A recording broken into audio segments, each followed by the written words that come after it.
Hello दोस्तों, welcome back to my channel. मैं Mayuri again आप सभी का दिल से स्वागत करती हूँ मेरे इस चैनल लव योर लाइफ 696 में। कैसे हो आप सभी लोग? आई होप आप सभी लोग अच्छे होंगे, क्योंकि जो करंट एनर्जी है वो ऐसी ही है कि बहुत सारे डिवाइन फेमिनिन का चाइल्डहुड ट्रॉमा सरफेस पर आया है। कल से यह एनर्जी स्टार्ट हो गई है और चाइल्डहुड ट्रॉमा सरफेस पर आ रहा है, तो थोड़ा डीएफ इरिटेट हो सकती है, फ्रस्ट्रेट हो सकती है अपनी फैमिली को लेके, अपने पेरेंट्स को लेके। थोड़ा गुस्से में आके या जल्दबाजी में आप फाइट्स भी कर सकते हैं। बट दोस्तों, कोई भी एनर्जी होती है वो रिलीज़ कहाँ से होती है? कोई भी एनर्जी आपके थर्ड आई चक्रा या फिर आपके क्राउन चक्रा से वो एनर्जी रिलीज़ होती है। दोस्तों देखिए, जो चाइल्डहुड ट्रॉमा होता है ना, वो पेल्विक एरिया के ऑर्गन्स में, यानी कि लड़कियों के जो होते हैं प्राइवेट पार्ट्स, वहाँ ज़्यादा स्टोर होते हैं।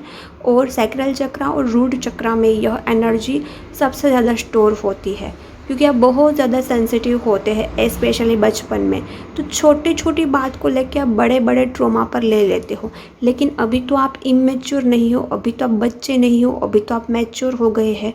तो हो सके उतना आप बवाल फाइट्स मत करना। और इस एनर्जी की वजह से बहुत सारे डीएफ है ना, वो ईगो दिखा सकती है। ईगो दिखा सकती है अपने पेरेंट्स को, या फिर अपने पेरेंट्स का वो तिरस्कार कर सकती है, नफ़रत कर सकती है, हेट कर सकती है। तो इतना सेल्फ प्रिटी मत बनिए, इतना सेल्फ पिटी मत बनिए, और इतना सेल्फिश भी मत बनिए।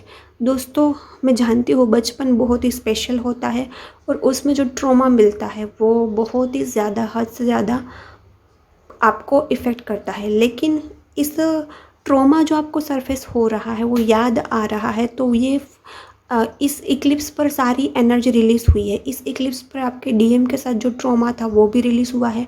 उसके बाद स्टेप बाय स्टेप नया नया ट्रॉमा रिलीज़ होता जा रहा है। तो आपका चाइल्डहुड ट्रॉमा भी रिलीज़ हो रहा है। ये बात अच्छी है, क्योंकि आज जो भी रिलीज़ होगा वो थोड़ा पर सरफेस पर तो होगा, लेकिन इसको ना आपको पेशेंसली हैंडल करना है, पेशेंस रखना है।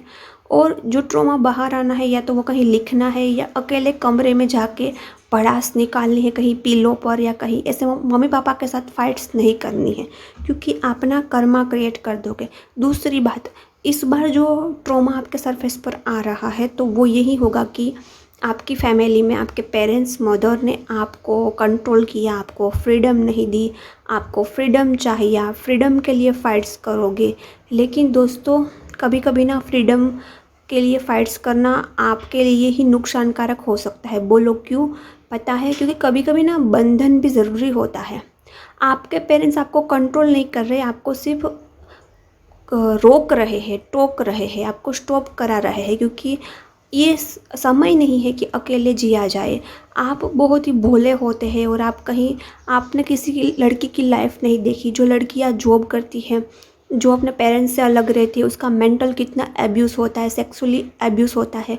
और मेंटली और सेक्सुअली एब्यूज़ होने पर जो ट्रॉमा मिलता है ना, उतना कोई कंट्रोल करता है। यदि कंट्रोल करने के पीछे भी पेरेंट्स की आपकी भलाई चाहते हैं, उसके पीछे भी पेरेंट्स का प्यार होता है, उसके पीछे भी पेरेंट्स का लव होता है, तो ये ट्रॉमा नहीं होता है। बट आप ट्रॉमा ले लेते हैं। आपको चाहिए फ्रीडम, आपको फ्रीडम नहीं मिल रहा है, आपको कंट्रोल किया जा रहा है, तो आप इसको ट्रॉमा समझ लेते हैं। और थोड़ा आपका बचपन होगा या आपकी बचपनी जैसी सोच होगी तो आपको ट्रॉमा लगेगा। लेकिन आप मैच्योर बच्चों की तरह समझोगे और किसी का ऐसा लाइफ देखोगे कि जिसको जॉब करते वक्त इतना सेक्सुअल एब्यूज़ किया गया, मेंटली ट्रॉमा दिया गया, मेंटली टॉर्चरिंग किया गया, फिर उसका गलत गलत इस्तेमाल किया गया। कुछ लड़की की ऐसी हालत होती है, कंडीशन, फाइनेंशियल सिचुएशन ऐसी होती है कि उसको जॉब करना पड़ता है। तभी आपको ना आपके पेरेंट्स अच्छे लगे, कि आपके पेरेंट्स ना आपको पैसे अर्न करके घर पे बिठा के खाने दे रहे हैं, सिर्फ आपको घर का काम ही संभालना है। तो ये पेरेंट्स का प्लस पॉइंट है। जब आपको उसका प्लस पॉइंट समझ में आएगा, तब आपको उनके लिए प्यार महसूस होगा। तो जिसको इस बात का प्रॉब्लम है कि पेरेंट्स ने कंट्रोल किया तो वो आपकी भलाई के लिए किया है, लेकिन जिसका ट्रॉमा बहुत ही ज़्यादा बड़ा था, यानी कि पेरेंट्स ने मारा पीटा, तो वो पेरेंट्स का थोड़ा टॉक्सिक नेचर था। बट पेरेंट्स की ही ऐसी सोच होती है, उन्होंने भी अपने बचपन में ऐसे ही दिन देखे होते हैं, इसीलिए शायद वो ऐसा करते हैं। तो आपको थोड़ी उसकी टाइमलाइन को स्कैन करना है, थोड़ा उसको समझना है और उसको फॉरगिव करना है और उस बात से मूव ऑन भी करना है, उस बात को लेट गो भी करना है। तो यह करंट एनर्जी है। मेरा इस एनर्जी के थ्रू गाइडेंस देने का मेन एम यही है कि आपका प्यार आपके पेरेंट्स के प्रति बढ़ जाए। और दोस्तों, जितना आप हार्मोनी क्रिएट करोगे अपने पेरेंट्स के साथ, उतना आपका इनर DMDF बैलेंस होगा, आपका ईगो शैटर होगा, क्योंकि पेरेंट्स के सामने कोई ईगो नहीं होना चाहिए। कभी पेरेंट्स आपके साथ गलत नहीं कर सकते हैं, दुनिया सभी आपके अगेंस्ट हो सकती है, लेकिन पेरेंट्स कभी भी आपके अगेंस्ट हो तो समझना कि उसमें आपकी कुछ ना कुछ भलाई है। जिसका इतना टॉक्सिक एब्यूसिव पेरेंट्स का नेचर रहा है, मारा है पीटा है, तो वो पर्सन उतना स्पिरिचुअल नहीं होगा, वो पेरेंट्स का महत्व नहीं जानता होगा, उसी पेरेंट्स ने ऐसा किया होगा। लेकिन जब भी उसको ये बात समझ में आएगी कि उसने अपने बच्चों को बहुत मारा पीटा है, बच्चों के साथ गलत किया हो, तो पेरेंट्स को सबसे ज़्यादा पश्चाताप भी होता है, उसको गिल्ट भी होती है। लेकिन ये सब कुछ गिल्ट और ये सब कुछ एहसास उसको कब होगा, जब आप इसको रिलीज़ करके उसको कंप्लीट फॉरगिव करोगे और अनकंडीशनल लव करोगे। तो ये टाइम रिलीजिंग करने का तो है ही, लेकिन उससे, उस घटना से, उस मोमेंट से मूव ऑन करने का है, उस बात को लेट गो करके अपने पेरेंट्स को फॉरगिव करने का भी यही राइट टाइम है।